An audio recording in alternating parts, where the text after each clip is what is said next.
Sir, yes, I'm in hospital. അതെ, നിങ്ങൾ മടി പിടിച്ചിരിക്കുന്ന ഒരാളാണോ?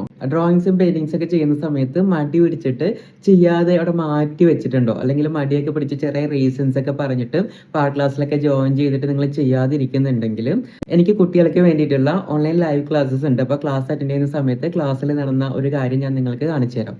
എൻ്റെ ഒരു സ്റ്റുഡൻ്റ് ഉണ്ടായിരുന്നു.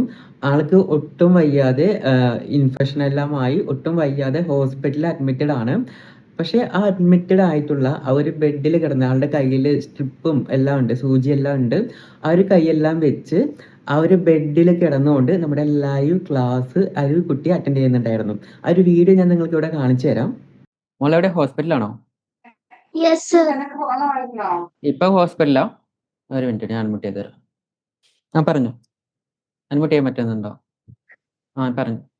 Sir, yes, I'm in hospital. എന്ത് പറ്റി?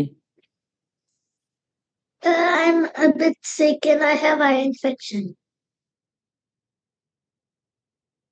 നിങ്ങൾ വീഡിയോ കണ്ടു എന്ന് വിചാരിക്കുന്നു. ഹോസ്പിറ്റലിൽ അഡ്മിറ്റ് ആയിട്ട് ആ ഒരു ബെഡിൽ കിടന്ന് അത്രയും വയ്യാതെ ഇരുന്നിട്ടും കൂടി ഹോസ്പിറ്റലിലോട്ട് വരുന്ന സമയത്ത് ആർട്ടിൻ്റെ മെറ്റീരിയൽസ് എല്ലാം കൊണ്ടുവന്ന് നമ്മുടെ ക്ലാസ് ഉണ്ടെന്ന് അറിഞ്ഞതുകൊണ്ട് ക്ലാസ്സിൻ്റെ മെറ്റീരിയൽസ് എല്ലാം കൊണ്ടുവന്ന് ആ ഹോസ്പിറ്റലിൽ ആ ബെഡിൽ ഇരുന്നുകൊണ്ട് കയ്യിൽ ആ സൂചിയൊക്കെ ആയിട്ടും എന്നിട്ടും ക്ലാസ് അറ്റൻഡ് ചെയ്യാൻ കാണിച്ച ആ ഒരു കുട്ടിയുടെ ഒരു പേഷ്യൻസ് ഉണ്ടല്ലോ, ആ ഒരു ഹാർഡ് വർക്ക് ഉണ്ടല്ലോ, അതാണ് നമ്മൾക്ക് വേണ്ടത്. ഇനി നിങ്ങൾ ആരെങ്കിലും എങ്ങനെ ഡ്രോയിങ്സും പെയിൻറ്റിങ്സ് ഒക്കെ ചെയ്യാനായിട്ട് മടി പിടിച്ചിരിക്കുകയാണെങ്കിൽ ഈ ഒരു കൊച്ചു മിടുക്കീനെ നിങ്ങൾക്കൊരു ഇൻസ്പിറേഷനാക്കി എടുക്കാനായിട്ട് സാധിക്കും.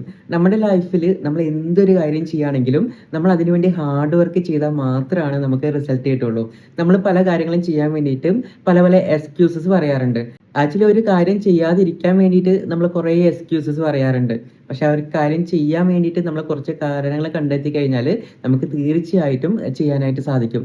എനിക്കിന്നലെ ആ കുട്ടിയോട് നല്ല രീതിയിൽ റെസ്പെക്റ്റ് തോന്നി. കാരണം ഇത്രയും വയ്യാഞ്ഞിട്ട് ആ ഹോസ്പിറ്റൽ ബെഡിൽ ഇരുന്നുകൊണ്ട് നമ്മുടെ ക്ലാസ്സിൻ്റെ വാല്യൂ മനസ്സിലാക്കിക്കൊണ്ട് നമ്മുടെ റിസൾട്ട് മനസ്സിലാക്കിക്കൊണ്ട് നമ്മുടെ ക്ലാസ്സിനെ അത്രയും വിശ്വസിച്ചുകൊണ്ട് ആ ഒരു ക്ലാസ് അറ്റൻഡ് ചെയ്യുന്നത് കൊണ്ട് എനിക്ക് ഭയങ്കരമായിട്ട് റെസ്പെക്റ്റ് തോന്നി. അപ്പോൾ ഇതേപോലുള്ള സ്റ്റുഡൻസും ഇങ്ങനെ ഹാർഡ് വർക്ക് ചെയ്യുന്ന സമയത്ത് നമുക്കും അതൊരു നല്ല മോട്ടിവേഷൻ ആണ്.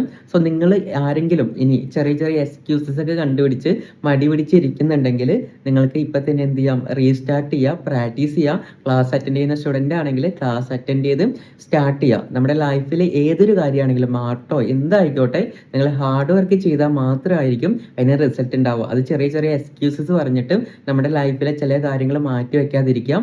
അതിന് വേണ്ടിയിട്ട് നല്ല രീതിയിൽ ഹാർഡ് വർക്ക് ചെയ്യുക. തീർച്ചയായിട്ടും നല്ല റിസൾട്ട് കിട്ടും. See you next video. By.